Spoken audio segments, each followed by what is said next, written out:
వంకాయ, చిక్కుడుకాయ, కొత్తిమీర కారం అండి. దీనికి ముందు కారం ప్రిపేర్ చేసుకోవాలి. చాపర్‌లో తీసుకోవచ్చు, లేకపోతే మీరు మిక్సీ గ్రైండర్‌లో అన్నా తీసుకోవచ్చు. ఒక పెద్ద ఉల్లిపాయ, ఒక 2 పచ్చిమిరపకాయలు, చిన్న అల్లం ముక్క అండి. చిన్న అల్లం ముక్క వేసి కొంచెం ఎక్కువ కొత్తిమీర ఉండాలన్నమాట. వంకాయకి కొత్తిమీర ఫ్లేవర్ చాలా బాగుంటుందండి. ట్రై చేయండి.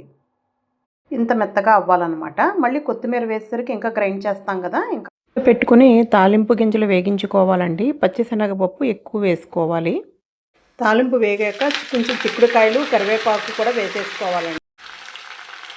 వంకాయలు ఇలా కట్ చేసుకుని వేసేసుకోవాలి.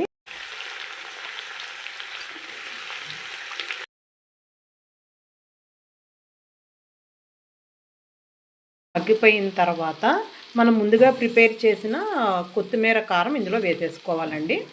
ఇలా గ్రీన్గా ఉంటుందండి. టేస్ట్ మాత్రం అమోఘంగా ఉంటుంది.